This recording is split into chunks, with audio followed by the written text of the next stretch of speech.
Right now, reigning MVP Shai Gilgeous-Alexander is still widely considered a sizable favorite to win the 2026 NBA Most Valuable Player award, at least based on the betting odds. However, this past week, SGA's odds has been at the lowest point it's ever been since the start of the preseason, with his odds dropping down to as low as -275. And the player who's right behind him with the second best odds to win the award is Spurs third-year star Victor Wembanyama, which isn't really surprising given how Wemby's put up monster numbers while leading the San Antonio Spurs to an immaculate 27-2 record since the start of February.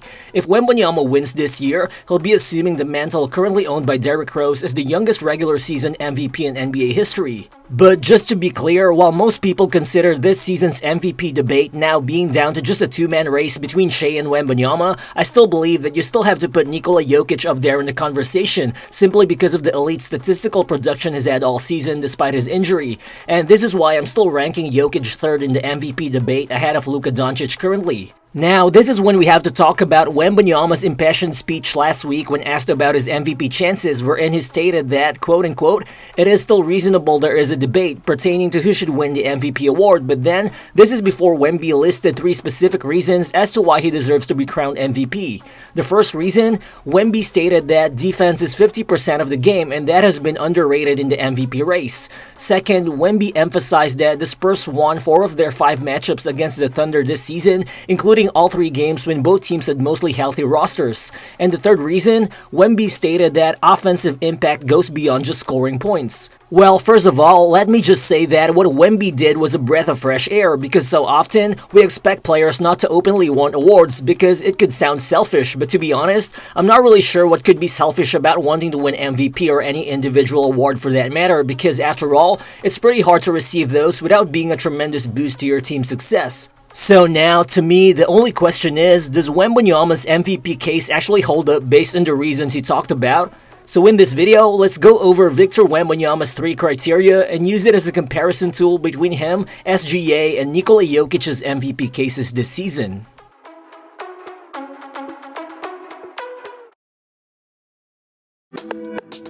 But before diving any deeper, I think it's important to emphasize that looking at Wembanyama, Shai, and Jokic's raw statistical production side by side won't really tell us that much in terms of who's had the best season so far. As expected, the numbers would show how Shai dominates as a scorer both in terms of volume and efficiency, how Jokic puts up all-around monster numbers, and how Wembanyama obviously has a massive edge in terms of raw steals and blocks. But then when you look into the more advanced metrics, this is when you will see that Shai and Jokic have just been in a galaxy of their own this season. So far, Nikola Jokic is on pace to have the highest Bucks plus minus rating and the best player efficiency rating of any player in a season ever. Meanwhile, SGA is putting up the most efficient 30-point scoring season by any guard in history, with his current 66.6 true shooting percentage being just on the verge of overtaking prime Steph Curry's 66.9 true shooting percentage during his 2016 MVP season. Well, as for Wembanyama, he currently ranks 4th among all MVP contenders behind Jokic, Shai, and Luka Doncic in terms of average rank among all 8 mostly used catch-all advanced metrics, which includes Bucks plus minus, real plus minus, estimated plus minus, win shares per 48 minutes, and the like. So it's quite clear that looking at both the raw and the advanced numbers wouldn't really do much to support Wembanyama in any MVP debate, and this is why Wemby probably emphasized his own criteria in the first place. So let's now dive into his criteria. First, Wemby stated that defense is 50% of the game and that is undervalued so far in the MVP race. Well, sure, I would tend to agree that defense can be underrated when evaluating MVP contenders. You could have made that argument when Kawhi Leonard finished 3rd behind Russell Westbrook and James Harden in 2017, and I'm sure there are times that Philadelphia fans would have also argued the same in favor of Joel Embiid over Nikola Jokic in recent years. But there's no question that this season, Wembanyama has been the most impactful defender on the planet. His mere presence around the rim scares opposing players and warps entire team shot profiles, while his unprecedented combination of length and agility makes him equally terrifying when he guard switches. And the numbers don't lie. Wembanyama leads the NBA in blocks by a ton, and in fact, Wemby also has recorded 43 more blocks and 33 more steals and blocks combined than any other player this season. The San Antonio Spurs also allow opponents to score 10.2 more points per 100 possessions when Wembanyama sits on the bench, while they have hands down the best defense in the entire NBA when he is on the floor. Well, moving on to Shai, he is a great defender too, but he has way different responsibilities than Wembanyama on that end. Still, you can't deny the fact that Shai is an excellent point of attack defender who averages 1.5 steals per contest, a great shot blocker for a guard who puts up almost a block per game, and is far closer to making an all-defense team than most people assume. While the Thunder have been marginally better defensively with SGA on the bench compared to when he's on the floor, that's not necessarily an indication of SGA's defensive abilities because the OKC Thunder are just an elite defensive unit with or without Shai. Then in the case of Jokic, he's still a very good positional defender in general than most people give him credit for, and the Nuggets' on and off defensive numbers with Jokic reflect that. But the problem is, he's just struggled to defend since returning from injury, and the fact is, he just can't compare with Wembanyama and SGA defensively. Still, there's no doubt that no MVP contender comes close to Wembanyama in terms of defensive impact, and if he meets the 65-game threshold up until the end of the year, the only Defensive Player of the Year debate worth entertaining would be who should finish as the runner-up for DPOY behind Wembanyama.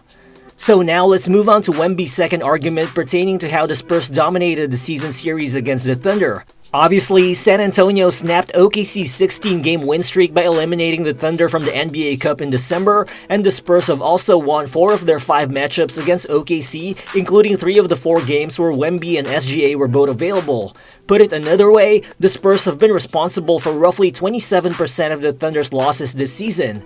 But then I legitimately don't know what to make of Wemby's argument. Well, it is a fact that the Spurs did dominate the Thunder, but I don't know if MVP winners get decided this way. Looking at it last season, Shai did emerge against Jokic to win the MVP award, and that was with OKC and Denver being tied with their season series 2 games apiece. But then the previous year when Jokic defeated SGA for MVP, the Thunder did win the season series against Denver 3-1. And if we're going to apply the same standard this year, in Wembanyama's case, the Spurs haven't even played Denver once this season. Meanwhile, Shai and the Thunder are 3-0 against Jokic and the Nuggets. So obviously, it's just hard to factor in wins against each other when deciding an MVP winner because it's just gonna be a battle of rock, paper, scissors. At the end of the day, the MVP award is more about the entire season and not just individual matchups. So I think a better way to evaluate Shai, Wemby, and Jokic is by looking at how they stack up against each other in terms of team success when they're available and when they're on and off the court.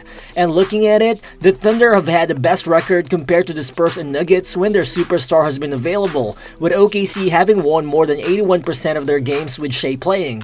But then, on the other hand, looking at the on and off swing category, which evaluates how each player's team performs with its MVP candidate on the floor as opposed to when he's on the bench, Wembanyama actually emerges on top, with the Spurs putting up a massive plus 16.7 difference in terms of net rating per 100 possessions when Wembanyama is on the floor. Shockingly, this season, he's overtaken Jokic in this on and off swing category, which is a stat that Jokic has actually dominated for years. So overall, at least based on the numbers, the team success category actually favors Wembanyama in a way that admittedly surprised me.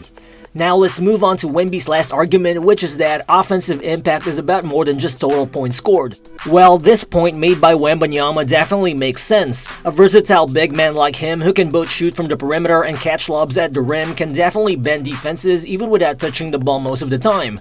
But with that said, while Wembanyama's been a two-way force, I just don't see a world, at least for now, wherein his offensive value measures up to the likes of Jokic or Shai.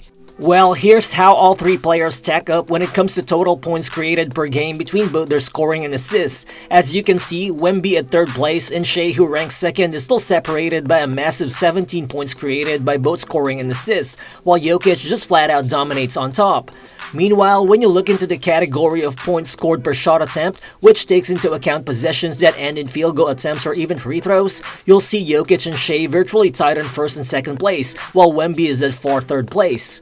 Well, to be fair, Wemby still doesn't make enough compared to those 2 players, and that puts him at a disadvantage in terms of offensive stats like this. And to this point though, I believe Wemby was talking about his offensive gravity more when making his MVP case, and true enough, teams are determined to keep him away from the basket, which opens up a lot of opportunities for his teammates to score. But then the thing is, so far, both Shai and Jokic create the same gravity as Wembanyama, if not greater. The numbers also support this because looking at how all three MVP contenders' teams' offense drops without their MVP on the floor, you'll see that the Nuggets' offense drops the most by 13 points per 100 with Jokic on the bench, a massive drop compared to what the Thunder and Spurs' offense suffers when either SGA or Wemby sits. Same goes when considering how much their team's true shooting drops without them on the floor, as the Nuggets' true shooting percentage becomes 6.5% worse when Jokic is on the bench, while the Spurs and Thunder again don't dip as much with either Wembanyama or Shai sitting. Well, at the end of the day, we can't deny the fact that Wembanyama has made some interesting arguments about his MVP case, most of which are true. But eventually, all of the stats and the information we talked about eventually leads to the deciding question, which is the gap between Wembanyama's defense and that of Shai and Jokic actually bigger than the gap between their offense and that of Wembanyama? Well, I'm not just convinced yet. Shai has played impressive perimeter defense for the league's best defensive team, while also logging almost 400 more minutes than Wembanyama this season, while Jokic, on the other hand, has just displayed a truly tremendous offensive advantage over both players. Overall, I think Wembanyama is probably a little bit closer to Shai offensively than Shai is to Wemby defensively. I don't even know how you weigh those things equally, and MVP voters tend not to. But using my non-biased thinking capacity, if the season ended today, I would still have to give the edge to SGA's consistency all season compared to Wembanyama's ascension. I think it's also just hard to ignore the fact that while the Thunder's second All-Star Jalen Williams has virtually been a non-factor all season due to injuries, Shai has still kept the Thunder's floor incredibly high by seizing late-game moments just as well as any other MVP candidate, and again, while doing it with historically great consistency. But here's the thing, because of how incredibly close this season's MVP race appears to be, voters simply just might need to finish the entire regular season before making any decision, and this is something Wembanyama can capitalize on, because the Spurs could still secure the league's best record before the season ends. And that's probably the cleanest way to convince voters who might have already made up their minds in favor of Shai to reassess their vote in favor of Wembanyama. Because obviously, the notion of a Spurs team that didn't make the playoffs last season suddenly overtaking OKC with the best record in the NBA would definitely demand a double take. Well, right now, the gap between OKC and San Antonio is just at 3 games, with each team having 5 games remaining before the season ends. And it's worth considering how OKC's remaining schedule still includes a matchup with Luka Doncic and the Lakers as well as Jokic and the Nuggets. But then, San Antonio would also have to face Denver twice as well. The point is, depending on the outcomes of all those games, the minds of MVP voters could very well change up until the last minute of the regular season.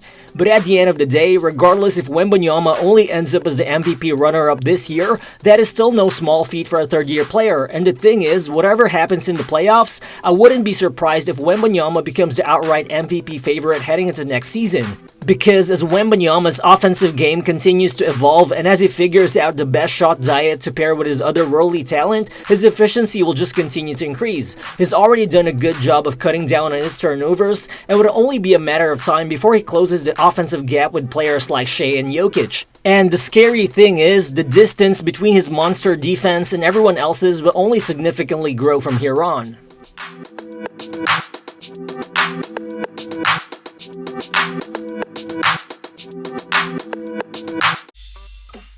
But who do you guys actually think should win the 2026 MVP award and why? Feel free to drop your thoughts in the comment section below, and again, if you're new to the channel, please consider subscribing as well. Again, this has been Real Balls, and I'll see you in the next video. Peace.